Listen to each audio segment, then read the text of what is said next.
by a seatbelt on, doors shut and latched. Okay, we're clear across the runway.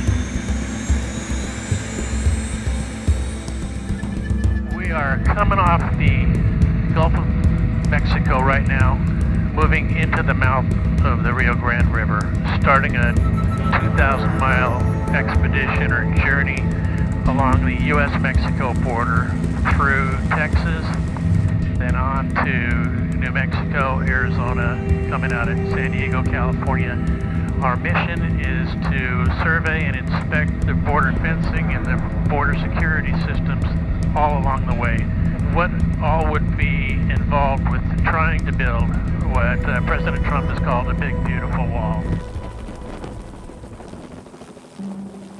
Along much of the border as we were flying along, I didn't know where the border was, especially in Texas, because there is no fence, there's no barrier.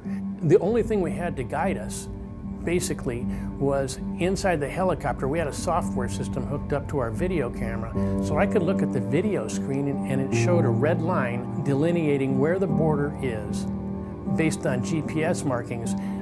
The border in Texas follows the Rio Grande, the entire length of the state.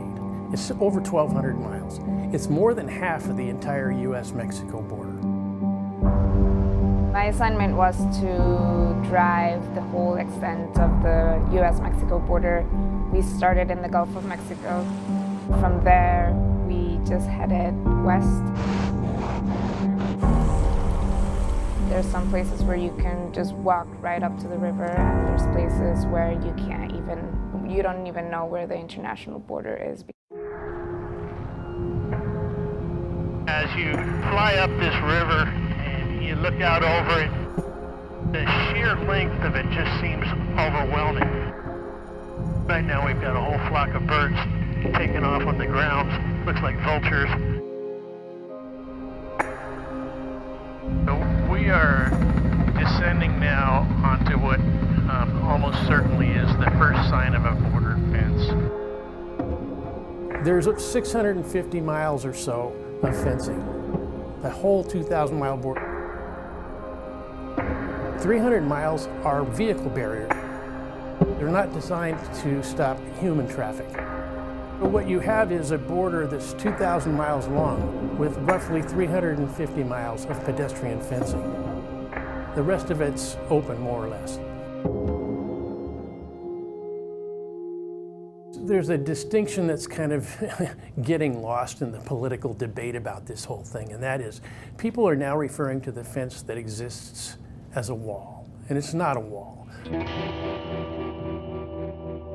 The wall that the president has called for is 20 feet at least, and more likely 30 feet tall. The existing fencing at the very highest is 18 feet, much of it's 15 feet, and there's only 300 miles of that. So for me, something that I think surprises a lot of people is that the border, you think of it as this dangerous, dark place that, kind of feels sketchy or that you're afraid to be in. But most of these places are just regular small towns, cities, and if there wasn't a 15, 18 feet fence, next to them, you wouldn't know that you're in the border. One of the things that was really driven home by this trip was just the immense distances we're talking about, but also the incredible topography.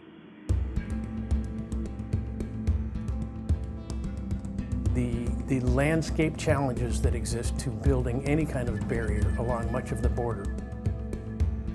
This is the Big Bend National Park. It is the largest protected area of Chihuahuan Desert in the country. It's got 118 miles of border with Mexico, and if you're looking out the windows of this chopper right now, you can see just sheer cliffs. It looks like over 1,000 feet easily.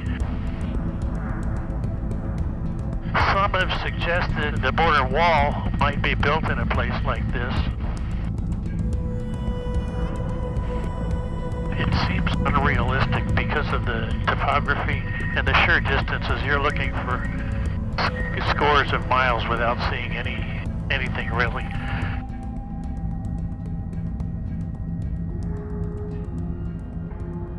We're now in the Barry Goldwater Air Force Range. It's a kind of a roller coaster of craggy mountains. The border runs right through them, and we fly up and over them.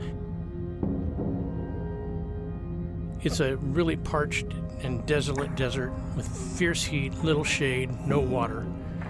It's maybe one of the most treacherous places to try to enter the United States. Those illegal crossers who choose this kind of route must hike for days to reach roads or some way to get into the United States further. Many of them try, and each year, many of them die. At the end of our trip, we try to find the site where the prototype border walls were going to be built. It's in an area outside of San Diego. We had a map, and we took a dirt road. We were stopped by Border Patrol.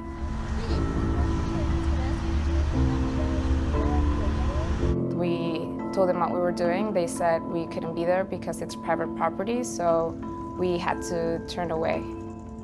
And that was the end of our trip.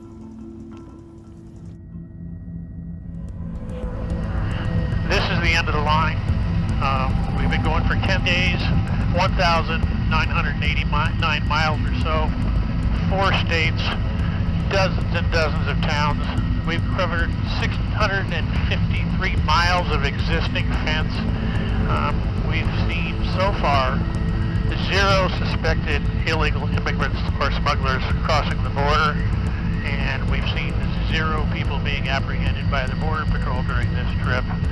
We're now coming up to the Pacific Ocean. Here, a fence goes out to sea, but obviously can't ride the surf, so after it gets out of ways, it stops. Now, the question remains, will a wall get built? Where will a wall get built? What kind of wall will get built? How much it will cost? And what collateral impacts there may be? All those questions remain unanswered. It will be up to Congress, the President, and the American people to decide exactly how all this plays out.